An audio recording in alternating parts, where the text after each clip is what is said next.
Finding problems, that's easy. They exist in every community. I'm Terry Springs, your host. We're looking deeper, and we are talking solutions, finding out how we all can make a difference. Now on Talking Solutions, want to welcome Jennifer Mauceri with Nathan Adelson Hospice. Today we're talking about Camp Erin. Good to have you in. Thank you for having me. I saw this information about Camp Erin, and the way it's spelled, E-R-I-N. Girl's name, right? It is. Erin Metcalf was a young lady who had a type of Make-A-Wish. She had cancer. She was terminally ill and was dying, and a Make-A-Wish organization answered her want to visit spring training. And at spring training for baseball, she met Jamie Moyer. He was so impressed by her fears and wishes for her family after she died that she had no concern for herself, but was very concerned for her siblings and her parents, that he was taken back by her family. So he kind of got involved with her family, and after she passed away, he created the Moyer Foundation. In her name, he started the largest national bereavement camp, Camp Erin. Kids with terminal illnesses have this amazing maturity and selflessness. They do. I mean, I know that that's not really what we're here to talk about today. Absolutely true. But it's something that we observe in every situation. I just had people talking about the Children's Miracle Network in relation to St. Rose Hospital in Henderson and the Siena campus where they have the Children's Hospital. And those kids are just phenomenal. I'm the volunteer program manager at Nathan Adelson Hospice, so we deal a lot, obviously, with death. And the gentleman who does our training portion of the volunteer program said that the person who's dying is actually made peace with that. It's the people who are left behind that have the bigger struggle ahead of them, which is why bereavement in general, but especially bereavement camp for children, is so important. I'm also really fascinated with the fact that I love Nathan Adelson Hospice. They have so many different programs and projects going on at all times. But as volunteer project coordinator, it's not just Camp Erin that you're involved with. I'm sure you're in a lot of different areas. For sure. Camp is one of my favorite things, though, that I get to be a part of. And it's coming up. It is. June 9th, 10th, and 11th is camp this year. So this is a 3-day camp. It is. I was looking up some information on it. Happens up on Mount Potosi. I'm looking off at Potosi all the time. A lot of radio towers up there, for one thing. A lot of radio towers. It's beautiful up there, and it's like 15 degrees cooler, so it's a perfect time to go, and it's gorgeous. So on this weekend, June 9th through 11th, Camp Erin, related to Nathan Adelson Hospice, will be in operation. Now, Camp Erin, you mentioned that's a girl who was not from Las Vegas, so Camp Erin probably has blossomed in more than one city, including Las Vegas. Well, actually, Nathan Adelson ran a bereavement camp called Camp Mariposa for almost 30 years. And as a nonprofit, we're kind of limited by funds and what we can do with the camp to grow our curriculum or even the amount of children we take. So we were contacted by the Moyer Foundation 4 years ago to join forces, to not rework the wheel and have them start their own camp here. They wanted to be able to work with us, work with our dynamic and what we do. So we were able to join with them and kind of take their name for their camp and then move forward. So because of that, we're able to take 50 children and approximately 40 adults for a free weekend. This is completely free to all the families who have suffered enough. And we're able to take them for what turns out to be sincerely a life-changing weekend. When it was given to me to direct, I wasn't sure how 3 days could really make that much of a difference in a child's life or an adult. But the healing leaders and the grief curriculum that we go over is just so thorough and spot on for childhood grief. It's just an awe-inspiring weekend that's got a lot of tears, good and bad, but it's a lot of fun. Kids grieve much different than adults. We kind of stay in our grief, whereas kids right now might have questions about the person who they've lost, but in a minute from then want to play on the rock wall or archery. And so camp is very geared with fun and also some heavy learning so they can take tools home with themselves to put into their real life and adjust with the losses that they've had.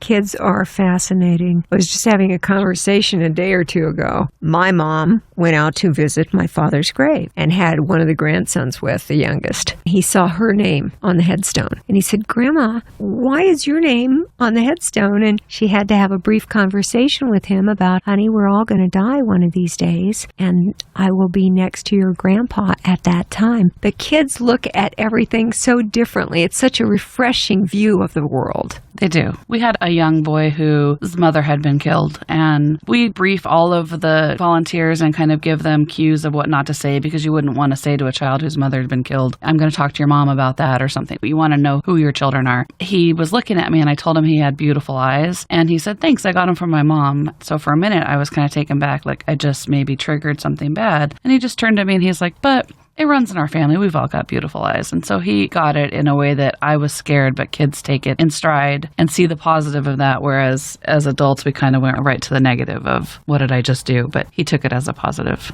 Jennifer Mauceri is with us today from Nathan Adelson Hospice, the Volunteer Projects Coordinator. And we are talking today about Camp Erin, which is going to be happening on Potosi, on that beautiful mountaintop, for 3 days, June 9th through the 11th. Now, Jennifer, an estimated 1.5 million children lose a parent each year. And you were also mentioning how kids process grief differently. They do. Than adults. Completely differently. You're always concerned. You think, well, this child lost a parent. I wonder if they're going to be able to go on. Mm-hmm. And as sad as it is, tremendously sad, they're so resilient. I know. They're just little sponges. They do go on, but they can go on in a negative way if they aren't given some tools to process their feelings, whereas a normal 13-year-old might have some teen angst or woe is me pity parties. But some of these children have seen things that nobody should ever see. And to put that on top of normal everyday stress that teens face, it's hard for them to process that. But if they are able to attend some sort of grief curriculum or a bereavement program such as Camp Erin, it's a great way to show them the difference between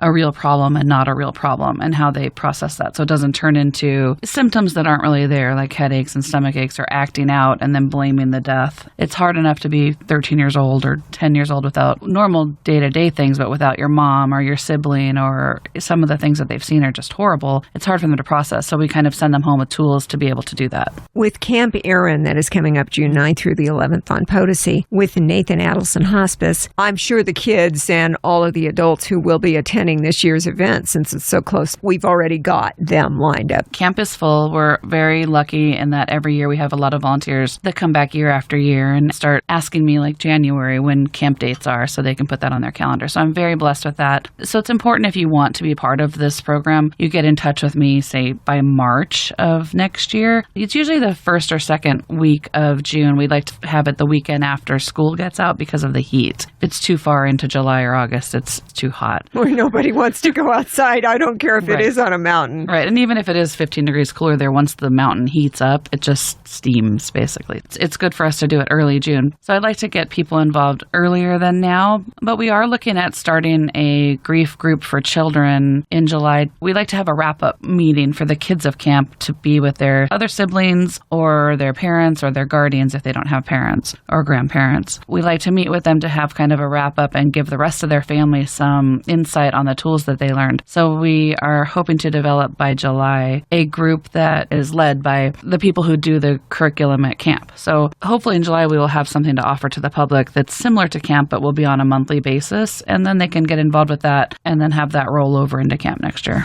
Well, we're all finding out that loss is a part of life, but for kids to have to deal with it is especially sad. And we will make sure that, as always, the links are on our Talking Solutions Facebook page, along with the podcast of our discussion today, so that people can access that if they need it. It is nah.org for the main website. See, I talk to all kinds of people from Nathan Adelson Hospice, the ones putting on this Camp Erin that is June 9th through the 11th. You mentioned that even though it's 3 days in length, Jennifer, that it can have a tremendous impact on the kids who attend. When they get up to Potosi and when camp begins, is one of the first things that you do assess where the kids are? We do. We do something called a memory board. It's important for the whole group to see. We kind of have them grouped by ages. We call them the littles, the middles, and the olders. They spend a lot of time in those groups, but when they first get there, they're all in the same room. They're all asked to present a picture of their loved one that they lost, and we create these memory boards. And so if you're in a cabin with someone and you've lost, say, your mother, you know your neighbor did too. Oh, she's lost her mother too, or she's lost a sibling. So you know that you're all there for a serious reason. But during those conversations, we're able to see who might need some pullaways, who might need a little bit more direction. It's a great opening for all of us to connect to our purpose and get off on the right foot of, this is going to be a great weekend for everybody, but also some serious work is going to be done. It's a real healing opportunity. It is. And the children who I meet before camp, whose parents tell me or guardians tell me, oh, my child won't participate. He's not going to speak. He'll play and do all of the fun stuff, but he won't be able to participate in the grief work. Those are the kids that speak the most. They might not have had an opportunity at home. A lot of times when a child starts talking about the person they've lost and it affects a living family member, if, say, they're talking about dad and mom starts crying, that sticks in their head. The last time I talked about how sad I was over losing dad, mom cried, and I don't want to make my mom cry. So then they stop talking about it. Sometimes in the Hispanic culture, if you're a young male, a lot of times you're not allowed to cry in front of an adult male. So camp gives them the opportunity to really invest in themselves and what they're feeling. And it's a safe spot for them to share with everybody involved. And it's a place where there's no question everybody else understands how you feel, right, because they too have experienced that kind of loss. Right. And another difference between children's loss and adults' loss is when we lose someone, although we do feel guilt, children really feel the guilt aspect of that. Whether you asked dad to go buy you some shoes and he was killed in a car accident or something going to do that, that stays with them and that surfaces at camp. And although you can't really completely alleviate that for a child, you can definitely help with their guilt feelings over it. The other kids who are in the cabins with them or doing all the events with them, it's got to make some long-lasting relationships and friendships. Absolutely. And children are also want to come back year after year. We have 11 repeat campers this year, which is nice for us. I wish I could take 50 additional children. We actually turn away about 20 repeaters that wanted to come back, but we offer it to the first timers first and then open it up to repeaters as a first come, first served basis. But they definitely make lifelong friends and relationships, not just with the children, but with the cabin leaders and their counselors. You see them at events around town. We just had a butterfly release event for Nathan Adelson, and several of the kids that had attended camp in years past were there. It's very emotional. There's a lot of hugs and happy tears. So it's just a great strength builder for them and backbone for them after their loss. Well, years ago when I first started talking with people about Nathan Adelson Hospice and all of the different programs, first thought is that, oh gosh, it must be depressing. Actually, it's anything but. It's celebrating the lives of people and making the most while they're here. And for this particular program that we're talking about today, which is Camp Erin with Nathan Adelson Hospice, for kids who have had a tremendous loss in their lives, there's got to be celebration of the person who's no longer there. Celebration of the person and an appreciation for the people you do have left and how important time is, just so you don't waste your time on negative and bad feelings. It's just a really great eye-opener for especially adults, but for children to see the importance of our time here. And speaking of time, you only have 3 days at this camp. I know.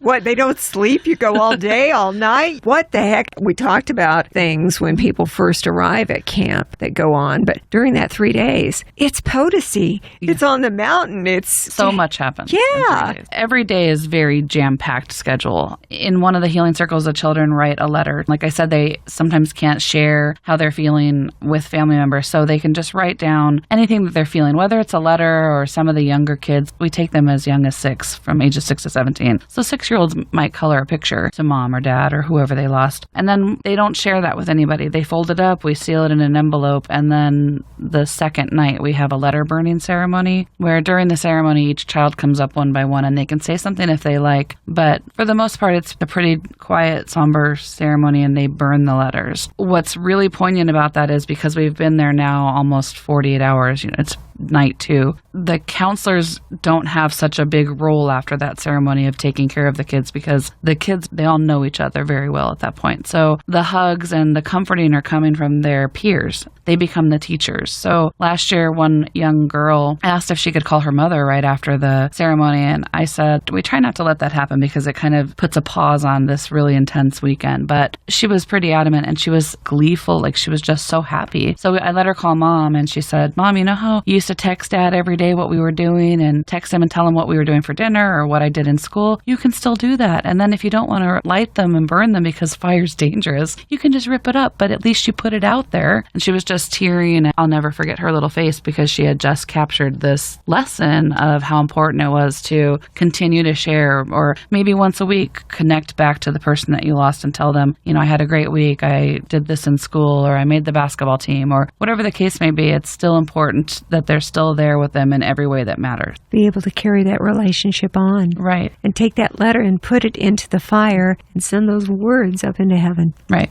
Oh, I love that. Me too. Well, you've got all kinds of stuff going on with the 3-day Camp Erin. We've got Jennifer Mauceri in from Nathan Adelson Hospice, the volunteer programs coordinator, and we're talking about Camp Erin, and it is for kids who have had a tremendous loss in their lives and helping them feel good about themselves and go and carry on and, like you said, celebrate the person that they lost. There is a way to do that. Right. Celebrate and share with a group of children who all have similar feelings.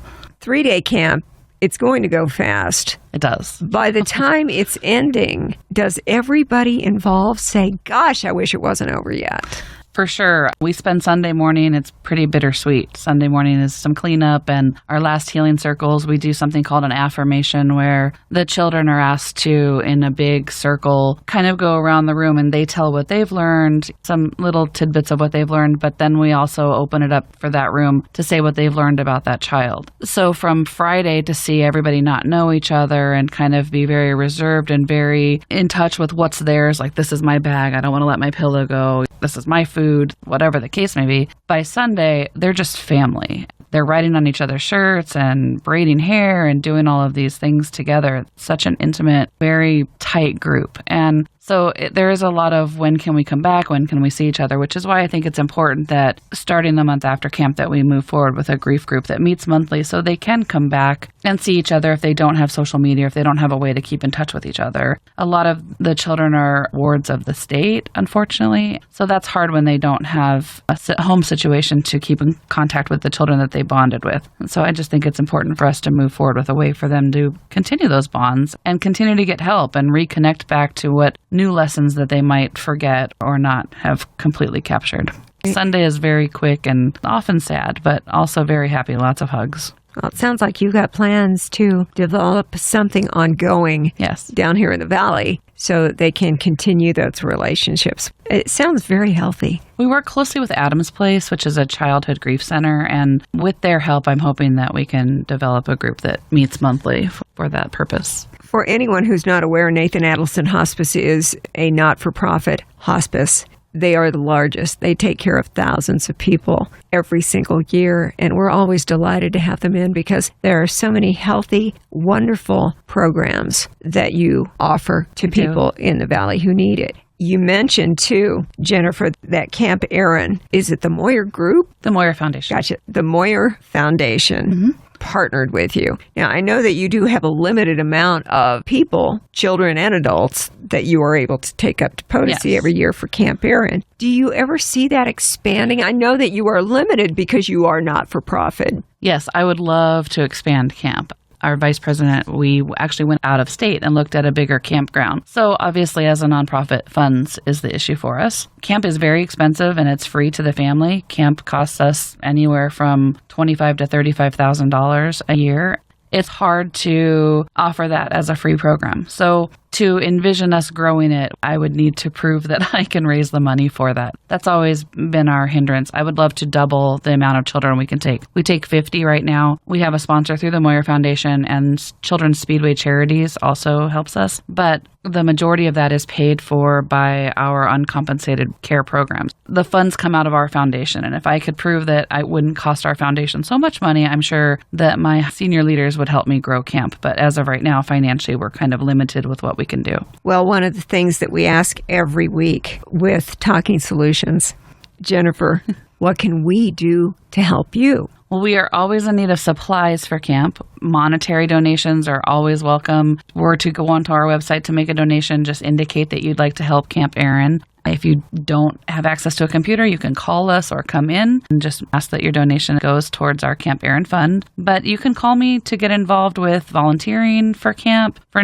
future years, or stop by, come in and meet me. And I'd love to meet anybody in the community that has an interest in volunteering with camp or any of the programs. As you said, we do a meal delivery for our patients. We have a patient advocate program. We do weekly calls to every single patient, which we have approximately 300 patients on any given day. And a legacy reflection recording. We record patient stories. That's always a wonderful way to connect back. And Pet Peace of Mind program, where we help take care of our patients' pets. It's just really endless what we've been able to do for our patients, that not all hospices are the same. And through those programs, we're able to take care of so much more than just the medical, which is important. Obviously, bedside care is our biggest concern, but the other things that we take care of are just things that I'm extremely proud of. Seriously, Jennifer, we talk about a lot of the different programs offered by Nathan Adelson Hospice. Every year I have to talk about the pet therapy program. I love the alternative therapies and all kinds of different offerings. Nathan Adelson Hospice is a wonderful resource for people who need that service here in our community. And we always remind people that hospice is not a place. Hospice is a service. Yes. And a lot of people who need hospice in their lives, whether it's them or a loved one, it's most likely not happening with them on the campus facility for Nathan Adelson Hospice. A lot of times it's in homes or... The majority of our patients are in their own homes. Yes. In the comfort of their home, with our staff and our volunteers taking care of them. Like you said, it's not a place. In my heart, it is a special place. Yes, we're big fans of Nathan Adelson Hospice. So it's Camp Erin. It's happening June 9th through the 11th on Potosi. We know you've lined up all of the campers and all the adults who will be accompanying this time around for the 3-day camp. But always there's a chance to get involved at another time. Yes. There are certainly many, many other programs. And as the volunteer programs coordinator, Jennifer, you know about all of the programs that people can get involved with. I do, and would love to talk to anybody who will listen to me go on and on. I'll make sure, once again, that we will get all of the links on our Talking Solutions Facebook page, along with the podcast of our discussion today. I appreciate you having me, letting me talk about one of my favorite things. I get you in to tell me about it, to teach us all about it. Thanks for coming in. Thank you so much. Las Vegas is home to thousands of veterans and active military personnel, and many of them need our help.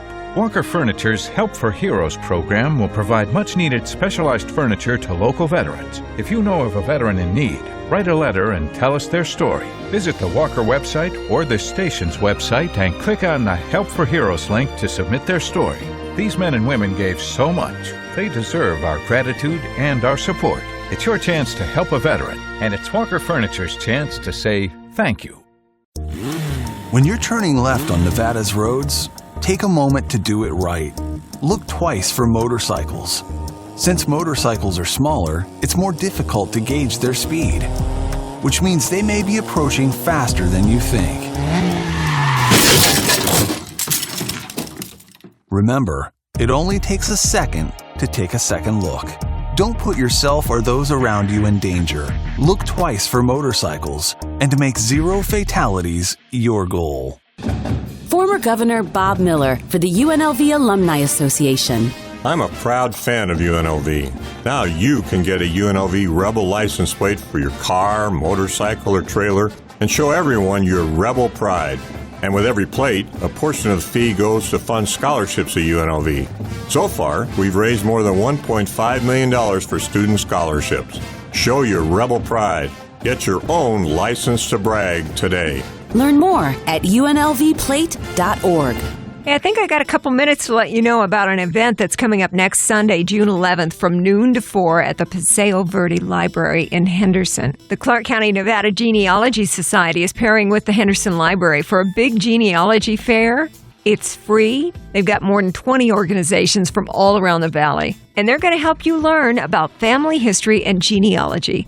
It's your chance to start learning about your ancestors. You know who Mark Hall Patton is, right? From the Clark County Museum. He's been on Pawn Stars tons of times. A lot of people know him from his very distinctive hat. Meet Mark Hall Patton Learn how to create your own family tree. You can learn about DNA, find out about all the resources we have here in the community. Plus, they'll have raffles and prizes, and it's all free. But there is one thing. You do need to RSVP noon to 4 next Sunday, June 11th, at the Paseo Verde Library in Henderson, just off the 215 and Green Valley Parkway. Whole family is invited, but like I said, you do need to RSVP in advance. Being put on by the Clark County, Nevada Genealogical Society. Their website is ccngs.org.